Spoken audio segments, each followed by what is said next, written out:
Chers amis, shalom. Dans la vidéo précédente, nous avons vu comment Israël, malgré la gloire de Salomon, la splendeur du temple, a progressivement dérivé loin de Dieu. Les royaumes du nord et du sud ont sombré l'un après l'autre.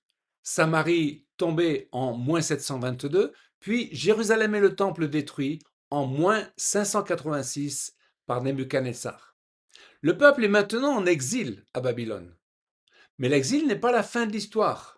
Dans cette situation de ruine, Dieu commence à préparer la restauration. Voyons comment Dieu relève ce qui semblait perdu à travers l'exil à Babylone, le retour sous Esdras et la reconstruction des murs sous Néhémie. Jérémie 29, verset 11.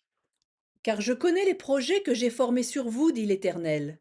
Projets de paix et non de malheur, afin de vous donner un avenir et de l'espérance. L'exil à Babylone. L'exil à Babylone dure environ 70 ans, exactement comme Jérémie l'avait annoncé. Ce n'est pas un hasard. Ce chiffre est prophétique et sa réalisation prouve que Dieu tient sa parole.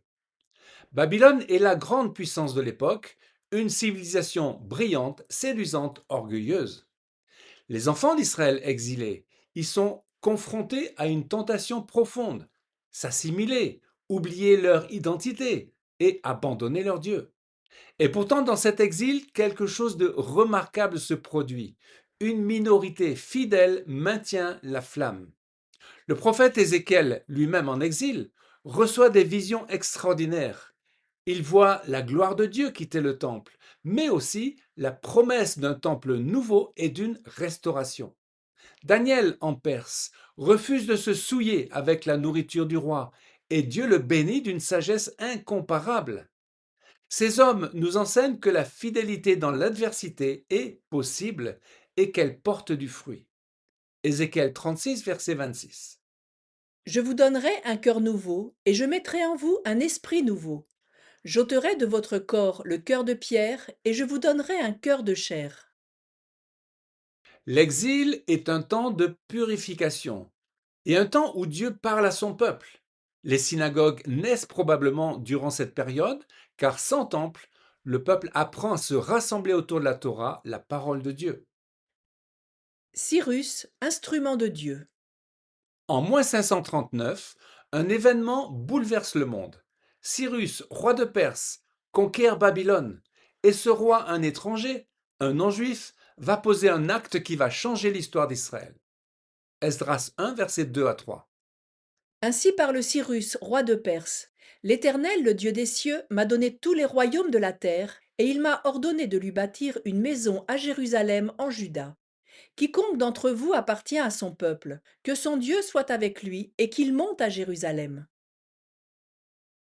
Ce décret est stupéfiant. 2 siècles plus tôt, le prophète Ésaïe avait nommé Cyrus par son nom, l'appelant berger, oint de Dieu, avant même qu'il soit né.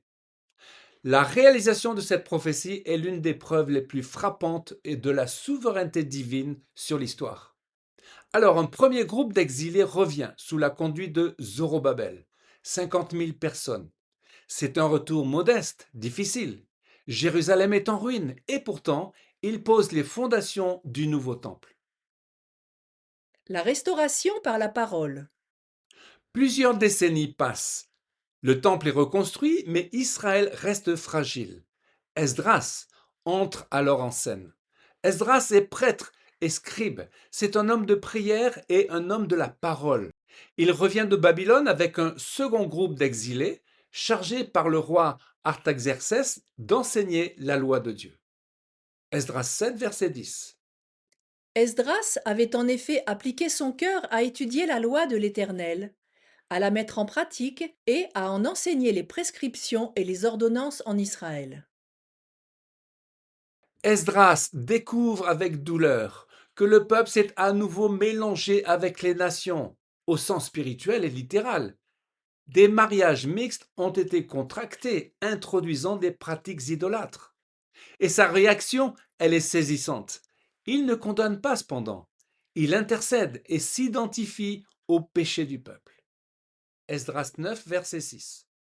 Mon Dieu, je suis confus et honteux de lever vers toi, mon Dieu, ma face, car nos iniquités se sont multipliées au-dessus de nos têtes. Cette prière d'intercession, nous et non eux, est la marque d'un vrai conducteur spirituel.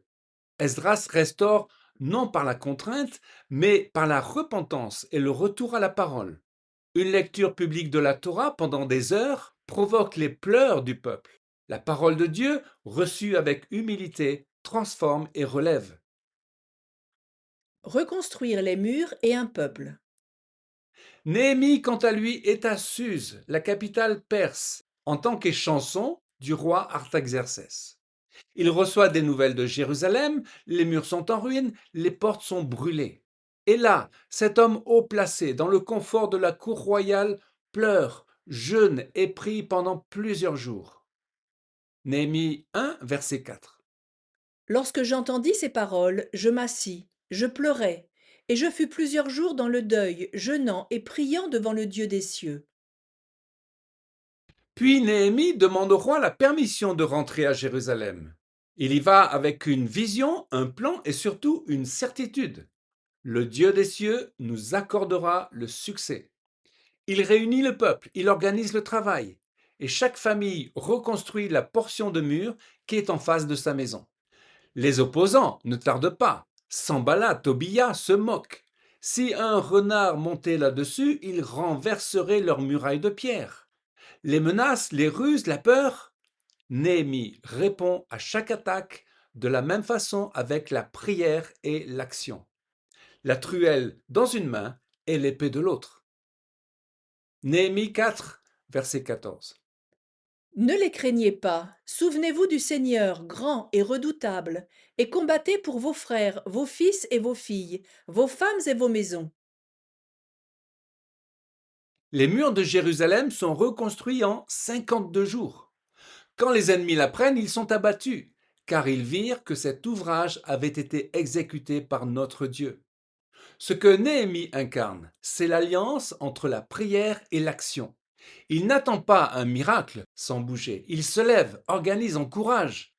Mais à chaque étape, c'est Dieu qui conduit. La leçon spirituelle de cette période.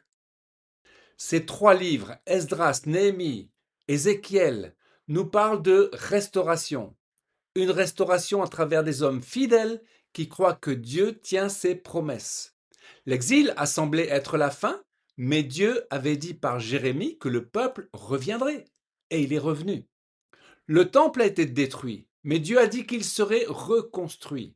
Les murs de Jérusalem étaient en cendres, et en 52 jours, sous la main de Dieu et la conduite de Néhémie, ils sont relevés. Joël 2, verset 25.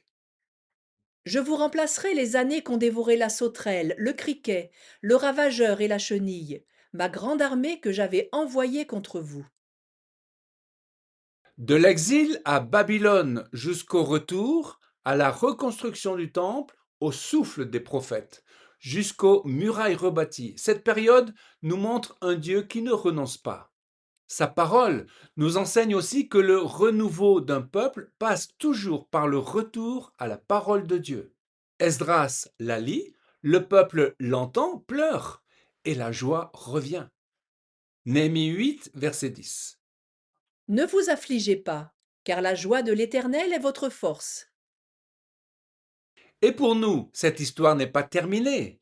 Les prophètes annoncent un retour d'Israël encore plus grand, une restauration ultime, où les 12 tribus seront rassemblées, où le temple sera debout et où le roi d'Israël régnera. Nous vivons dans l'attente de cet accomplissement. Amen. Dans la prochaine vidéo, nous aborderons la période du Second Temple et l'attente messianique jusqu'aux portes du Nouveau Testament.